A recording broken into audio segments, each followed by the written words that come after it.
Today we are going to be breaking down Pascal Siakam. Pascal Siakam is one of the stars on the Toronto Raptors, and he is a power forward / small forward who can mix it up, whether it be in the low post, mid-range, or three-point line. So today we are going to be breaking down his three-point shot. So in this first clip, this is a forward on clip, and what he's going to be doing is trying to take a three-point shot before the clock expires. This is in a one-on-one situation. He does this quite a lot, and what he'll do is he'll dribble towards that player and slightly push off with that right arm so that he can create some space. When he gathers that ball, he gathers the ball away from the defender. It doesn't matter if he's driving towards the left side as he is, or if he was driving towards the right side. If he was driving right and the defender was on his left side, that ball would have been gathered on the right side. He gathers away from the defender. From there, he brings that ball in front of him towards his left side. And whether this is a spot-up shot or if it's a gather from the right side or from the left, he tends to bring it in front of his left hip. From there, we see that his feet are slightly pointed away from the rim. The rim is over here if they were pointed towards the rim. And then when he brings that ball up, he tends to bring it up, and at this point, his shoulders and his hips are slightly squared away from the rim. Now, if you're looking to become a really great shooter, one of the ways that you can become consistent is to have your body squared up towards the rim. However, this is not always the case with every single player. A lot of left-handed players tend to be way off from the rim when it comes to being square towards the rim.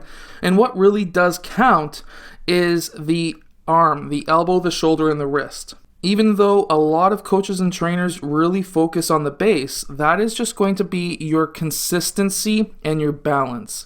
That is all. When you start moving up into your shot, that's when your upper body actually has everything to do with the actual aim. So when Pascal Siakam brings that ball up, he tends to have his elbow really bent past 45 degrees, and then when he brings that ball up into his set point, from his gather to his set point, we notice that he bends his elbow slightly more, and then by going up into his set point, which is here, he slightly unbends his elbow just a bit. Now, this can mess with your consistency. This is why we see some games where he will shoot 1 for 6 and other games where he will shoot 4 for 6. A lot of times when it comes to consistency, it's all about that elbow. The reason why I say this is because when you're going up for your shot and you're bending your elbow, you may bend it less or more by the time you get it up into your set point. And by doing this, it's not necessarily always going to be in the exact location as you would like it to be.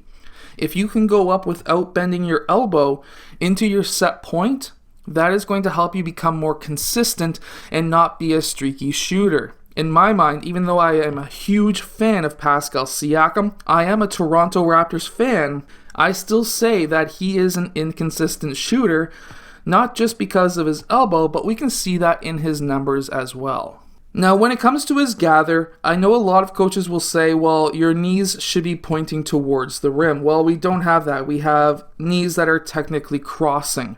And that's not always a good sign, but it does tell us that there is at least one point in his life where he did not have the lower body strength to be able to get up into his shot. And because of this, that's usually why knees tend to come together. But we do see that he does put a lot more pressure, a lot more power coming up from his left foot, which could also consist or help with the inconsistencies of his shot. Again, still a very good shooter, still mid 30% range in my mind, but he could become a lot better, and this video could help you become a better shooter as well, and that's what I'm really hoping for. So his set point seems to be above his forehead. Both eyes are able to see the rim. This is not a type of shooter who's going to be blocking one of his eyes. His elbow is pointing towards the rim, and his shoulder is in line with his elbow to do so. And his elbow is technically underneath that ball. His elbow is roughly just under 90 degrees, which, being at 90 degrees, you're going to have a faster release, but being close to 90, having the elbow a bit higher up than some players, and having the ball over your forehead, being at the 6'10"-ish range that Pascal Siakam is at, that's a very hard shot to block. When he goes up for his shot, he does tend to angle his body backwards in most cases, and that is because a lot of the times he does have a defender on him who's trying to block his shot. When he's doing a spot-up shot and he jumps straight up, he will hit a lot higher of a percentage if he's been getting those shots in game. However, we do see that if he's been taking these types of shots either early in the game or throughout the game, and he has a lot of players in his face, and let's say he takes 4 or 5 of these types of shots where he's slightly angled backwards, and then he takes a spot-up shot, no matter how open he may be, he tends to miss those. So I would suggest either one of two things. Either doing a spot-up shot, slightly fading away like this, consistently throughout the rest of his career, or on these covered shots, maybe jump a bit higher and shooting straight up instead of angling his body backwards.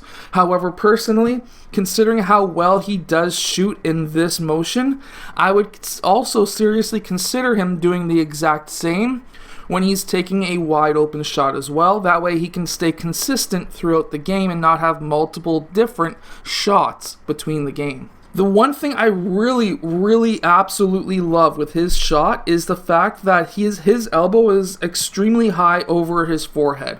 That's going to give him a lot of arc on that shot, and we see that right here. That is a ton of arc on that shot. And what is the reason behind arc? Well, the reason behind the arc is if the ball is coming down like this, that rim looks a bit bigger, a lot bigger than if the ball was going to arc like this, the rim would look a lot smaller to the ball. So by having that extra arc on his shot, he's going to be more consistent because the rim is going to be looking bigger to the ball, but also it's going to allow the ball to bounce lighter on that rim. And because it's going to bounce lighter on that rim, it's going to have a higher possibility of bouncing in after hitting the rim. And now we're going to watch his feet really quick. When he goes up into this shot, something that some younger players don't do is to start on their toes. This is extremely important.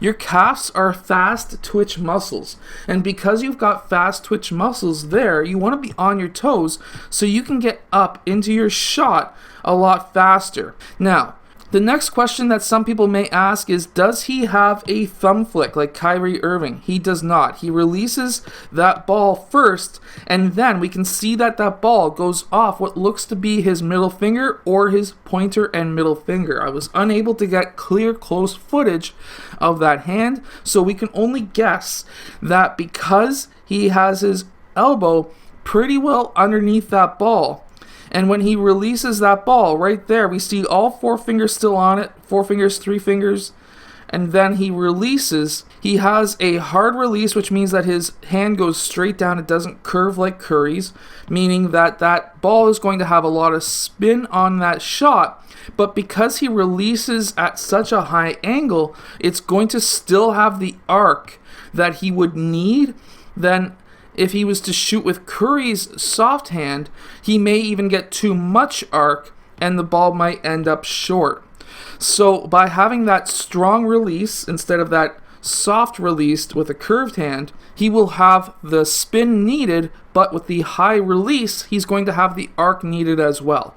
This is what makes Pascal Siakam such a great shooter.